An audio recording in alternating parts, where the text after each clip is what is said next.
살김이 있는 시간 인랜드 ANC 찬양과 함께 말씀과 함께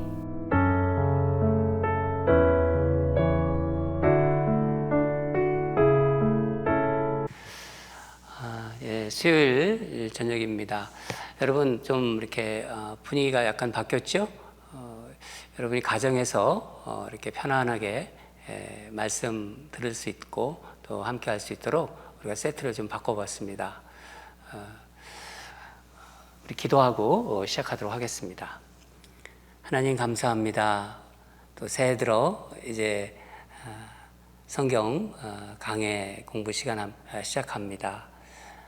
우리 성도님들 수요일마다 사모하는 마음으로 이제 창세기 성경 강해 시작하는데 그 마음을 가지고 저녁 시간 함께 할 수 있도록 성령님 인도하여 주시옵소서. 우리의 앞길을 인도하시는 우리 하나님께서 오늘 말씀을 공부하는 가운데 더 큰 은혜 주실 줄 믿습니다. 성령님 함께하여 주시옵소서. 감사드리며 예수님 이름으로 기도합니다. 아멘. 이제 우리 같이 찬양하겠습니다. 우리 은희 자매님이 찬양할 텐데 우리 마음문을 활짝 여시고 우리 함께 성령님을 초대하면서 우리 함께 찬양하겠습니다. 다 함께 찬양하시겠습니다.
하나님 영광을 잘 들어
찬양하고 나니까 굉장히 우리 마음이 이렇게 기쁨이 이렇게 막 올라오죠. 하나님께 더 가까이 가는 그런 분위기입니다. 그리고 우리 영이 하나님 앞에 활짝 열려 있는 것 같습니다.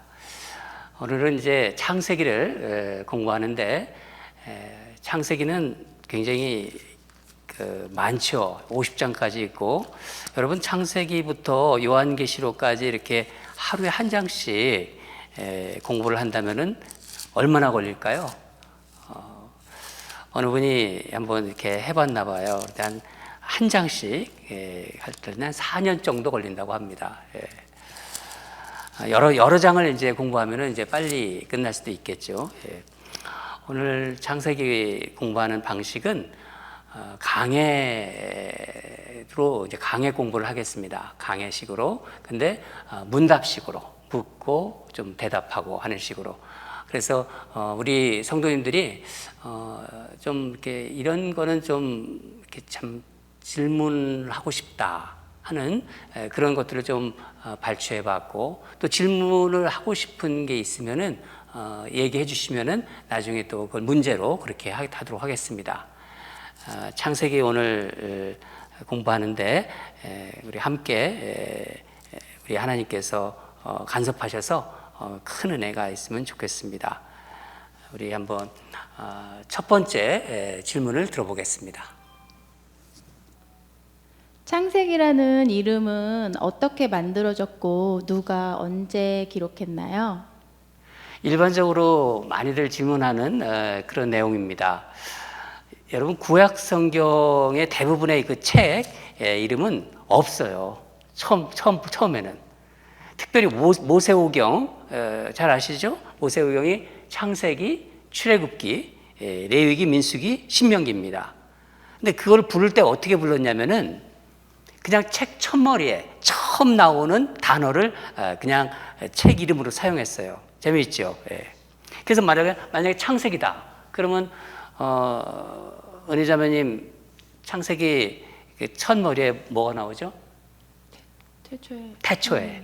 그냥 태초에 이렇게 불렀어요. 태초에. 그러니까 히브리 말로는 베레시트라고 불렀습니다. 그 이제 70인역이 이제 나와서 70인역에서 처음으로 게네시오라고 불렀고, 이게 이제 헬라어로는 게네시스예요. 그리고 영어로는 우리가 아는 제네시스, 창세기, 창세기라는 명칭으로 사용하게 되었습니다. 또 저자에 대해서 이렇게 궁금해하실 수도 있습니다. 최초의 저자는 모세오경의 저자죠. 누구죠? 모세입니다. 이스라엘 역사를 기록하는데 모세만큼 훌륭한 자질을 가진 그런 사람은 없었던 것 같아요. 언제 이 처음 창세기를 기록했냐면은 정확한 기록 연대는 현재까지는 알 수가 없습니다.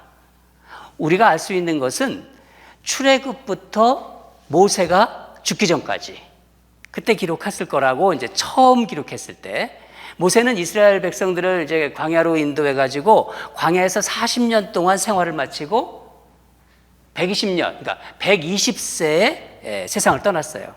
그렇죠? 예.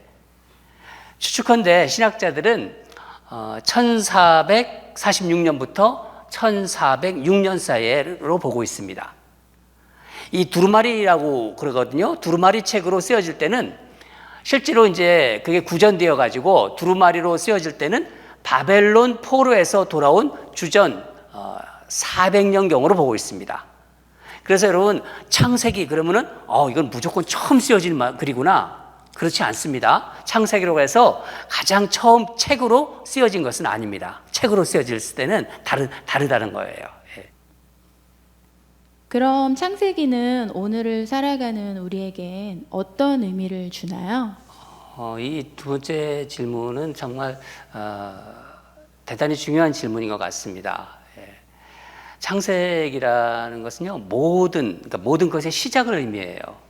그러니까 우주의 시작, 또 인류의 기원, 또 가정의 시작, 또 종족과 민족이 시작, 또 죄는 어떻게 들어왔는지, 죄의 기원, 안식일의 시작, 하나님이 선택하신 민족을 통한 하나님의 그 구원 사역의 시작, 이런 것 등, 이런 것이 모든 것의 기원과 시작이 있다는 것을 알리는 책이라고 볼 수 있습니다. 이름은 제가 정확히 기억을 못하겠는데 어느 신학자가 이런 말을 했습니다. 기원, 그러니까 기원, 톨레도트라는 말인데 이 톨레도트는 목표다. 그러니까 기원은 목표다. 그러니까 기원을 알 때 목표를 알 수 있다는 것입니다. 여러분, 특별히 성경 전체의 가장 큰 이슈라고 우리에게 할 수 있는 것 중에 하나가 있는데 뭐죠? 어떤 거라고 생각하십니까? 죄의 문제입니다. 이 죄의 문제. 창세기를 통해서 죄가 인류에 어떻게 들어왔는지를 알 수 있고 하나님께서 죄를 어떻게 다루기 시작하는지를 알 수가 있어요. 그러니까 다른 말로 말하면은 하나님의 구원 사역의 시작이죠. 여러분, 요즘 보세요. 이 코로나 전염병으로 해서 지금 환란이 시작된 지가 1년이 돼가고 있습니다. 이 환란에 계속되고 있는 이 시기에 또 어떤 분들은 이런 얘기도 하세요. 혹시 세상 종말이 오고 있는 게 아닌가, 그렇게 생각할 수도 있죠. 그런데 이 세상의 처음, 그러니까 시작, 기원을 안다는 것은요 대단히 중요한 것입니다. 또 중요한 의미를 주죠. 여러분, 무슨 일을 뭐든지 이렇게 처음을 알면요 끝을 알게 돼요. 그래서 창세기는 마치 누가 키를 가지고 있으면 참 좋겠는데 이 세상을 여는 열쇠며 또 성경 전체를 여는 키라고 볼 수 있어요. 창세기가. 여러분과 창세기 공부를 시작하면서 제 마음에 이 창세기를 제가 준비하는 가운데 하나님께서 저한테 주신 그 마음이 있습니다. 또 말씀이 있는데 한번 같이 그 말씀을 읽겠습니다. 제가 쉬운 성경으로 좀 찾아봤어요. 에베소서 1장 17절에서 18절인데 우리 같이 자막에 나가니까 같이 우리 기도하는 마음으로 읽읍시다. 우리 주 예수 그리스도의 하나님의 영광의 아버지께서 지혜와 계시의 영을 우리에게 주셔서 하나님을 더 알게 하시며 우리의 마음을 밝혀 우리에게 주시려고 예비해 주신 것을 깨닫기를 기도합니다. 또한 하나님의 백성에게 약속하신 복이 얼마나 풍성하고 놀라운지 깨닫기를 기도합니다. 우리 창세기 공부하는 동안 우리에게 이런 복이 임하기를 바랍니다. 창세기는 전기라고 할 수 있나요? 아니면 단순한 역사인가요? 아니면 이 질문도 많이들 하는 질문입니다. 창세기에는 족장들이 많이 나와요. 족장이라고 하는데 족장이라는 그 인물들이, 그래서 인물들의 전기를 기록한 것이구나 그렇게 얼핏 생각할 수가 있어요. 그러나 그렇지 않습니다. 그러면 단순히 그럼 이스라엘 역사, 뭐 이스라엘 역사지 뭐 그렇게 볼 수도 있어요. 그렇지만은 좀 더 자세히 보면은 그 말로 다 이렇게 다 커버할 수가 없다는 거예요. 창세기는 1장에서 11장까지는요, 세상에, 그러니까 이 우주의 창조, 이 창조와 족장 이전들의 시대가 배경이에요.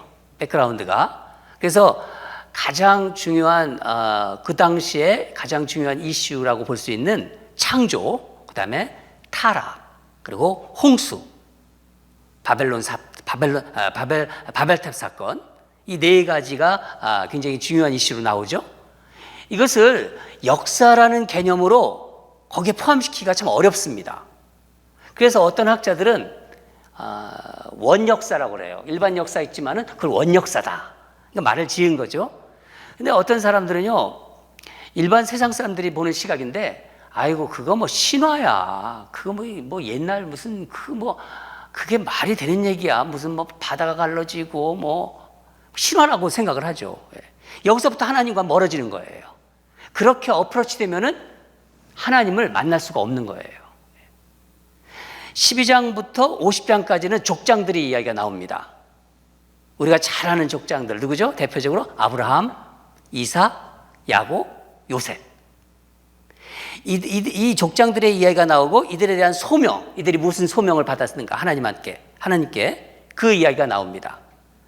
이것만 보면은요, 창세기를 역사라고 볼 수 있어요. 그렇지만 제가 좀 전에 말씀드린 앞부분을 커버하지 못해요. 창조라든가 타락이라든가 그 홍수, 바벨탑 사건. 그래서 신학자들은 창세기를 어떻게 보고 있냐면은 하나님의 약속이다. 그러니까 하나님의 언약, 보통 하나님의 약속을 언약이라고 하거든요. 하나님의 언약 수립의 역사로 그렇게 보고 있어요. 1장에서 11장까지 하나님의 언약에 왜 필요한지 그 필요성을 말하고 12장부터 50장까지 해서 하나님의 언약이 어떻게 이루어지는가 그 자세히 나오죠. 왜? 세상의 시작과 하나님이 택한 이스라엘 민족이 하나님의 백성으로 준비되기까지 그때까지의 그 하나님의 계시의 역사다. 그렇게 볼 수 있습니다. 계시의 역사. 지난번에 제가 우리 시간에 계시에 대해서는 말씀드렸습니다. 또한 하나님은 이스라엘 민족을 택하시고 또 세상을 향해서 하나님이 살아계시다. 하나님의 살아계심을 보여주시는 계시의 역사이기도 합니다. 여러분, 우리가 잘 아는 그 예수님께서 강조하셨던 그 산상수훈 아시죠? 산상수훈, 마태복음에. 그 산상수훈에서 말씀을 마치시고 예수님께서 우리 인생을 살아가는 두 가지 모습을 말씀해 주셨어요. 하나는 모래 위에 집을 짓는 모습. 또 하나는 뭐죠? 다른 하나는 바위에 집을 짓는 모습입니다. 만일 모래 위에 집을 짓는다면 그 집은 아무리 대단하고 사람들이 입을 벌리고 화려하고 그렇게 짓는다 하더라도 바람 불고 창수나면 그냥 맥없이 무너진다고 말씀하셨어요. 여러분, 창세기는 우리 인생이 결코 흔들리지 않는 바위 위에 집을 짓도록 그 바위에 대한 최초의 말씀이에요. 창세기는 하나님이 계시다는 것.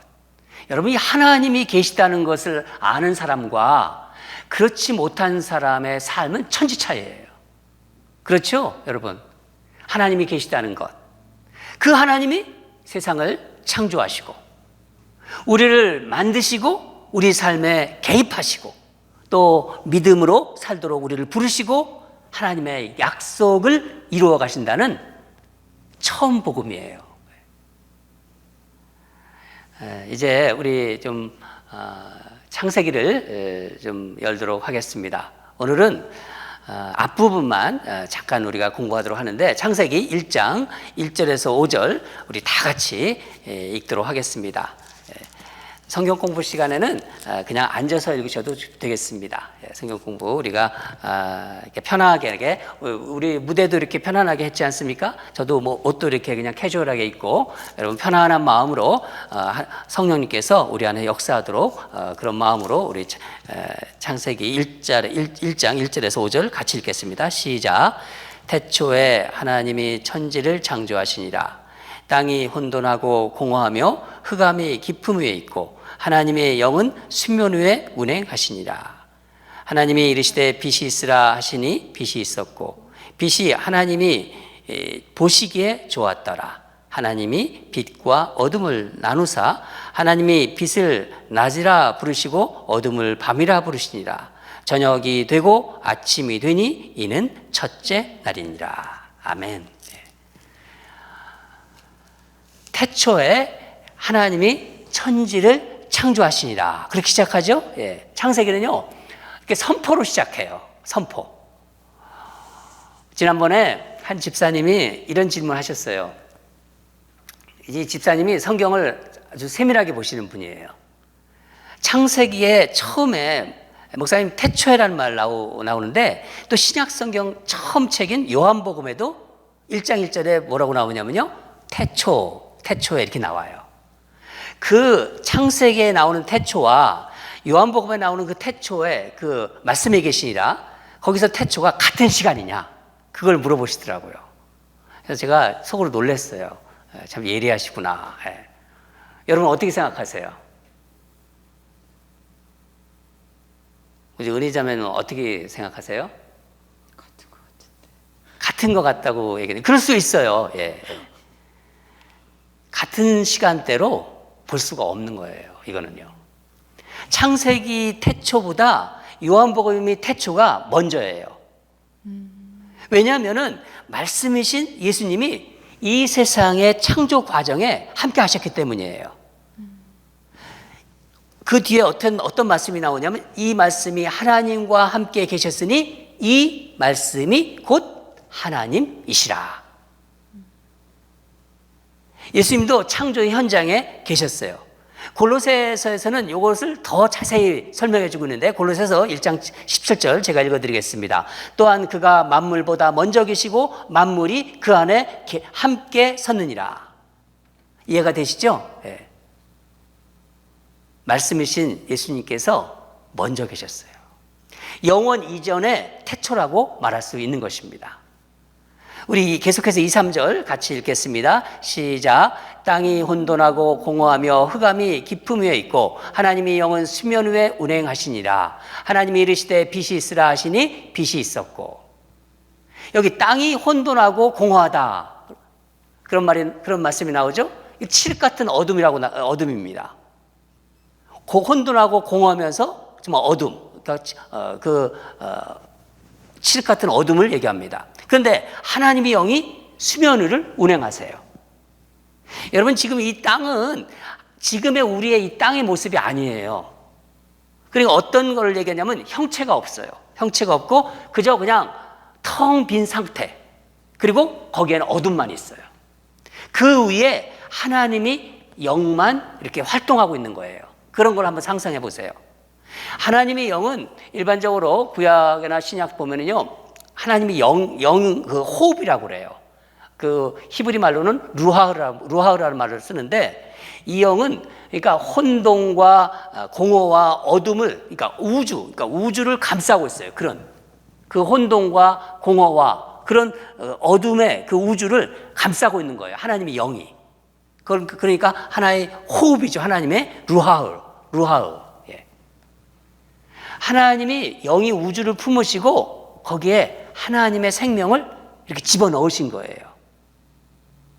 여러분 한번 상상해 보세요. 제가 이걸 어떻게 설명할까 고민하다가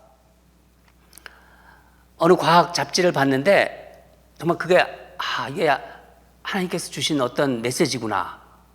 내가 고민하니까 하나님이 이걸 주시는구나 그렇게 생각하고 제가 그거를 한번 설명해 드리겠습니다. 마치 이제 생명이 어머니 태에서 우리 아기가들이 어머니 태에서 자라나는 것을 한번 생각하세요. 처음 이제 아기 씨가 들어가면서 그 다음에 이제 아이가 자라죠. 어머니 뱃속에서 아이가 엄마의 뱃속에서 막 숨쉬면서 자라나서 어느 날 어떻게 돼요? 태어나죠. 근데 아기가 그 아기를 감싸고 있는 게 양수예요. 여기서 물로 감싸고 있는 거예요. 그 아기를 양수 속에서 잉태하고 있듯이 하나님의 신이 수면 위를 운행하는 거예요. 그러니까 아기가 엄마의 어두운 뱃속에서 있다가 우리가 읽었죠? 3절 보니까 하나님이 빛이 있으라 하니까 아이가 어느 날 응아 하고 태어난 것처럼 그때 세상이 창조되는 거예요. 하나님을 안 믿는 사람들은 뭐 빅뱅이다 뭐 이렇게 얘기를 하지만은요 그렇지 않습니다. 과학자들도 그거는 잘못된 이론이라고 또 얘기하는 사람들이 있어요. 이게 지금 우리가 이 앞부분을 좀 봤는데 참 신비하죠. 우리가 이 말씀을 볼 때는요 하나님의 영이 우리와 함께하면서 이 말씀이 믿어진다는 것이 기적 같은 일이에요. 그게 신비로운 일입니다. 하나님의 천지 창조가 인간 세계 또 저의 세계에 어떤 영향을 주고 있나요? 이거 지금 이 질문이 참 굉장히 중요한 질문이에요. 그러니까 하나님의 지금 오늘 1절에서 5절 보면은 빛이 창조가 되잖아요. 그러니까 하나님이 지금 천지 창조를 하고 있는데 그게 나의 삶, 나의 세계에는 뭐 어떤 영향을 지금 우리가 받고 있나? 그런 것이 어떤 영향을 주고 있나? 이 질문입니다.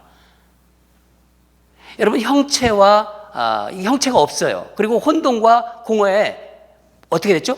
빛이 있으라. 형체가 없는 혼돈과 공허에 빛이 있으라. 그렇게 말씀하셨습니다.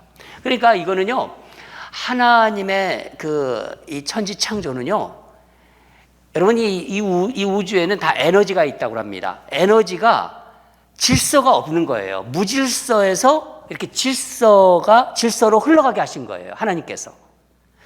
빛이 없는 세상에서 빛이 있는 세상이 된 것입니다. 하나님의 천지 창조를 통해서. 이 세상의 창조를 통해서. 여러분, 이거를 우리 인생에 한번 적용해 봐요. 우리 인생도 마찬가지입니다. 저나 여러분이 하나님 안 믿고 살아갈 때의 그 모습 보세요.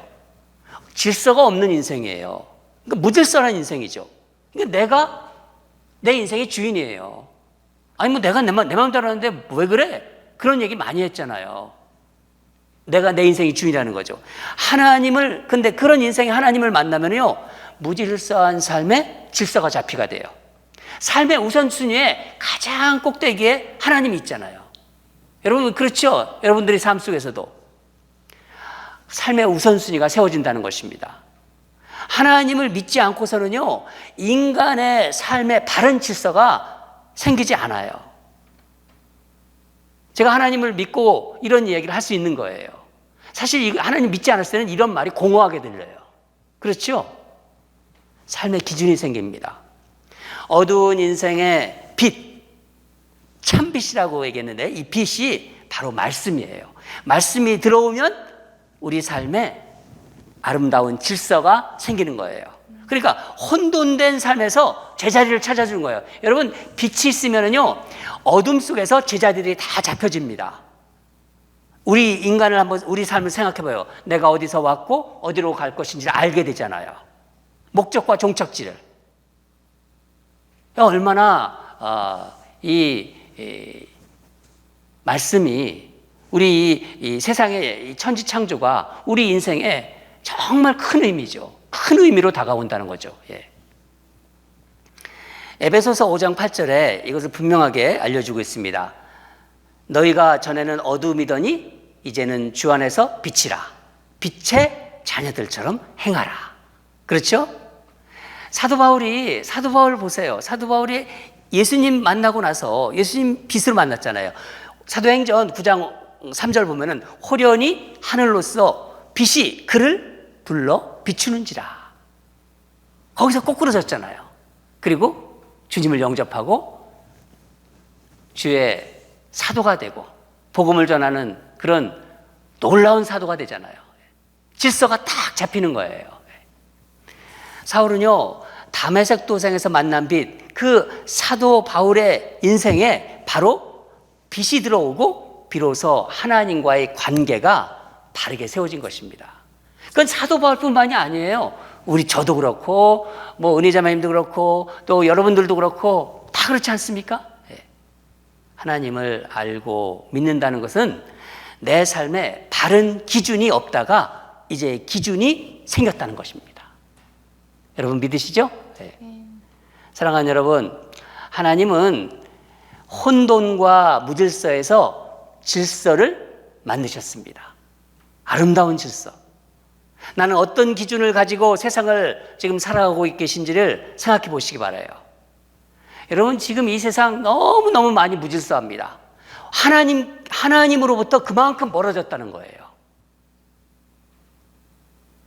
우리가 기도할 때 이 미국을 위해서 많이 기도하지 않습니까? 하나님으로부터 멀어지기 때문에 이런 여러 가지 일들이 많이 생기는 것입니다.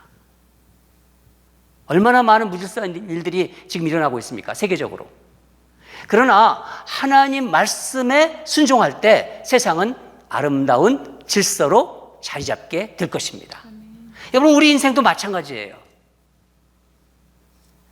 여러분, 이런 마음을 꾸세요. 매일 나는 창조의 질서 안으로 들어간다. 저는 이 5절 말씀이 참 제 마음에 다가왔어요. 하나님이 빛을 낮이라 부르시고 어둠을 밤이라 부르시니라. 저녁이 되고 아침이 되니 이는 첫째 날이라. 저녁이 되고 아침이 되니. 우리 인생에 진정한 아침이 생긴 거예요. 진정한 아침. 무슨 의미인지 아시죠? 예. 하나님은 언제나 우리를 아침으로 인도하십니다.